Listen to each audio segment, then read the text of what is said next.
कि अरे चढ़ते सखी सवनवा जनवा अरे मोरे जरावो है। ओ अरे चढ़ते सखी सवनवा जनवा अरे मोरे जरावो है। और एकदम ये झारखंडी भजन है बाबा भोलेनाथ के ऊपर। और क्या कहना है कि पियावा मारी दूचिला हमरो के धरावो है। कैसे? 1 2 1 2 1 2 3 4 झुमके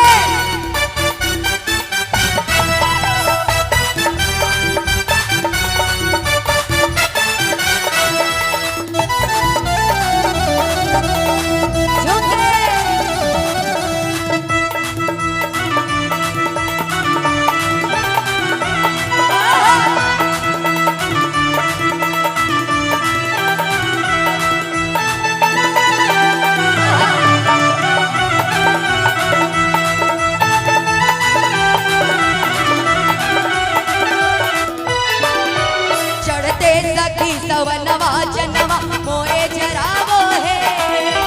चढ़ते सखी सवनवा जनवा मोरे जरावो है।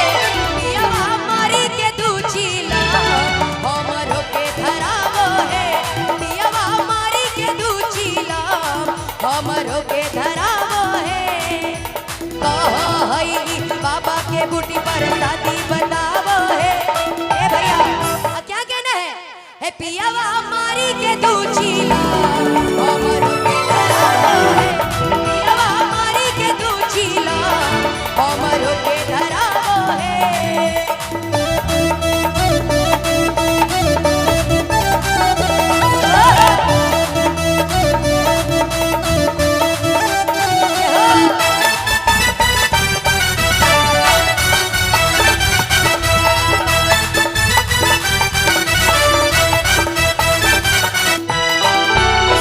भर सैया जी रहे मगन के गांजा पीना ओकरा लागे न मन के।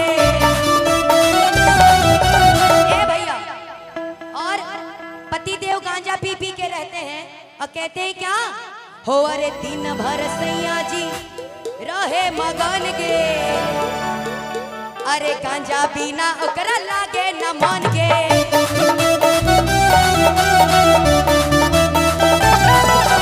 दिन भर सैया जी रहे मगन के गांजा पीना ओकरा लागे न मन के।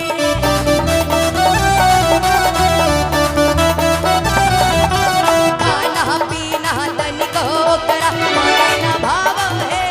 खाना पीना तनिक ओकरा माने न भाव है। पियावा मारी के दूचिला हमरो के धरावो है। पियावा मारी के दूचिला हमरो के धरावो है। बोलिए शंकर भगवान की।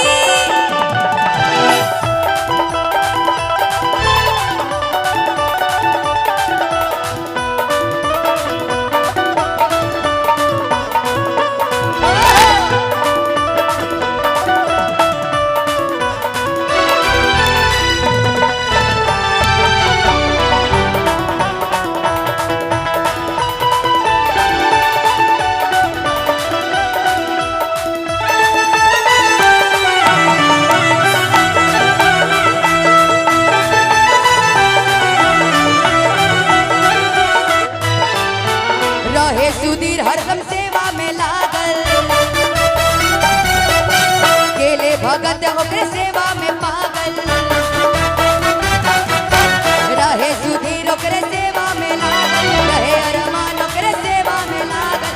और हो अरे चीलम में माचिस रोजे रोजे। रुक जाइए भैया चीलम से ही माचिस से चीलम जलता है ना। हमारे पति देव कहते हैं हो अरे चीलम में माचिस रोजे रोजे और स्वीटी से बरावो है। बोले शंकर भगवान की। एक बार दोनों हाथों को खड़ा करेंगे, आखिरी लाइन है इस भजन का। उठाइए दोनों हाथ। सारी हमारी जितनी लेडीज भक्त हैं बोली सच्चे दरबार की। ताली के साथ हो अरे चिलम में माचिस रोजे सुईटी से धरावो है चिलम में माचिस रोजे सुईटी से धरावो है पियवा मारी के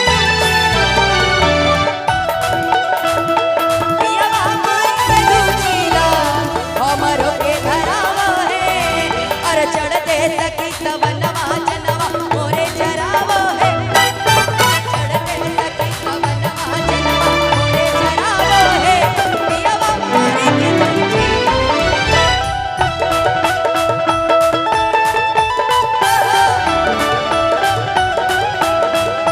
पियवा मारी के दूचिला हमरो के धरावो है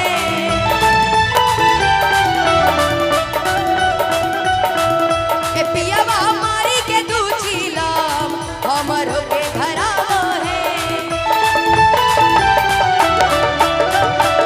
पियवा मारी के दूचिला हमरो के धरावो ताली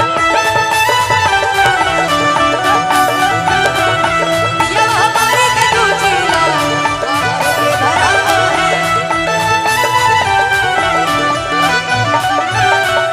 पियवा मारी के दूचिला हमरो के धरावो है पियवा मारी के दूचिला हमरो के धरावो है पियवा मारी के दूचिला हमरो के